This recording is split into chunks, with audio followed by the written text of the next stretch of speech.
नया अहदनामा। चंद्रकुंज के कोठे वाले साइबान में खड़ी दीपाली सरकार सुबह के नाश्ते के बाद से रोजी का इंतजार कर रही थी।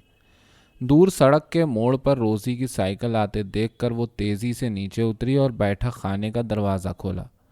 जूं ही रोजी अंदर आई, दीपाली ने उसे अपने कमरे में ले जाकर झटपट दरवाज़ा बंद किया और चटखनी लगा दी और बड़े ड्रामाई अंदाज से अलमारी पर से बाइबल उतार कर, जो एक मर्तबा पादरी बैनर्जी ने उसे दी थी, रोजी के हाथ में ठूंस दी। आंखें बंद करो रोजी। हैरानो परेशान रोजी ने आंखें बंद की। कहो, मुल्को कौम की खातिर हलफ उठाती हूँ, गॉड दी फादर, गॉड दी सन और गॉड दी होली घोस्ट के नाम पर। रोजी ने एक आंख खोली। मिस हेडले ने परसों ही बतलाया है कि सही तलफ़ुज़ घोस्ट नहीं गोस्ट है। अच्छा अच्छा, होली गोस्ट के नाम पर। चलो बोलो तो। रोजी ने दोनों आंखें खोल लीं और ठिठक कर कहा, दीपाली, मेरे पापा पर तो कोई आफत नहीं आएगी, वो बहुत बूढ़े हैं। दीपाली चुप हो गई। उसे भी कुछ मालूम न था।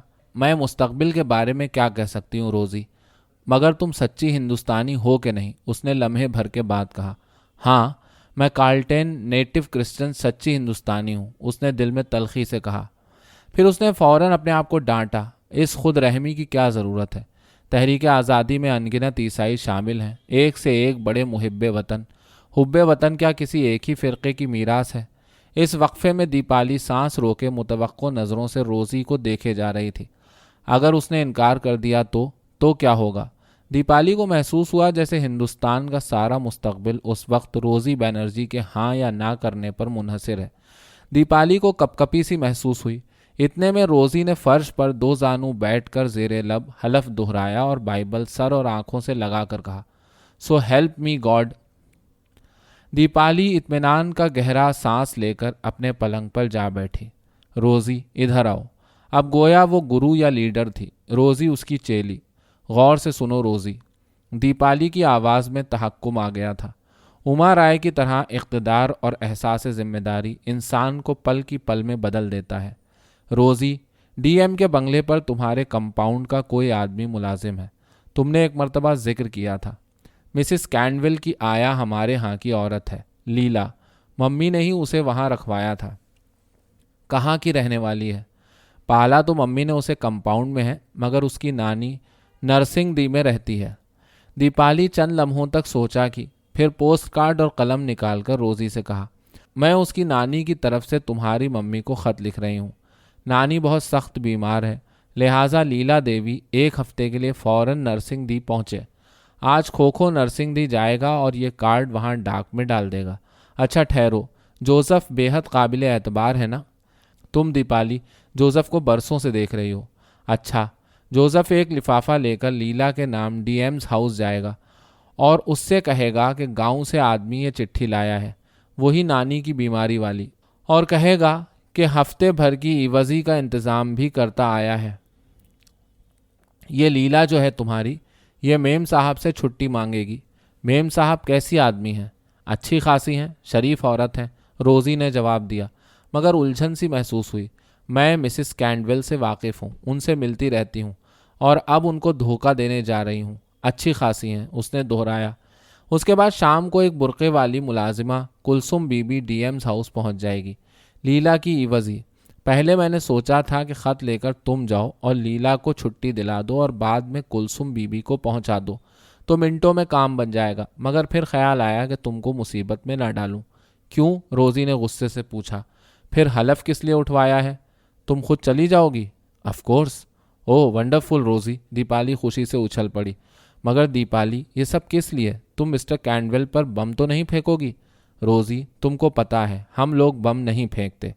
हम लोग? दीपाली ने बड़ी बेनियाजी से कहा और रोज़ी मरूब हुई, मगर अचानक उसने कहा, एक बड़ा सख्त लूप होल है तुम्हारी स्कीम में। पूछो क्या? लीला एक हफ्ते के लिए कहाँ जाएगी? ख़त तो फ़र्ज़ी है, उसका इंतज़ाम भी कर लिया गया है, फ़िक्र मत करो, ये तो बहुत मामूली बात है। अच्छा रोज़ी, आज है 21 तारीख, 27 दिसंबर से पहले कुलसुम बीबी का डीएम्स हाउस में पहुँच जाना लाजमी है। मगर क्यों आखिर? ये तुम्हें नहीं बताया जा सकता। क्यों? रोज़ी बैनर्जी, तुमने अंडरग्राउंड में काम करने के लिए हलफ उठाया है ना? अब ज़बान बंद रखने और सवाल न करने की आदत डालो। तुम तो वाकई डिक्टेटर बन गई, रोजी ने मुंह लटका कर कहा। दीपाली बच्चों किसी लिखाई में लीलावती आया की नानी की तरफ से मिसेस एस्थर बनर्जी को पोस्ट कार्ड लिखने में मसरूफ हो गई। 24 दिसंबर की सुबह रोजी लिली कॉटेज के बरामदे में बैठी डिस्ट्रिक्ट मजिस्ट्रेट और लाट पादरी के यहाँ से आए हुए खिलौनों और गर्म कपड़ों के पार्सल बनाने में मसरूफ थी, जो कंपाउंड के यतीम बच्चों में तकसीम किए जाने थे। उसी वक्त डाकिये ने एक पोस्ट कार्ड लाकर दिया। पढ़कर रोजी ने अपनी वालिदा को आवाज़ दी, जो कॉन्फ्रेंस के नुमाइंदों की सुबह की चाय के इंतज़ाम में सरगर्दा फिर रही थी। मम्मी, बेचारी लीलावती की नानी का ख़त आया है, बड़ी सख्त बीमार है। अरे क्या हुआ? मिसेस एस्थर बनर्जी ने पूछा। ये नहीं लिखा, ये देहाती लोग तो सिर्फ एक ही बात जानते हैं, प्राण निकलने वाले हैं, फौरन पहुंचो, खुदा बाप रहम करे, एस्थर बनर्जी ने कहा। रोजी, तुम खुद जाकर मिसेस कैंडवेल को ख़त दिखा दो, वरना वो शायद चिट्ठी ना दें। लीला मुझसे कई बार कह चुकी है कि गांव जाना चाहती है, मगर मेम साहब अभी छुट्टी नहीं दे रही हैं। क्यों?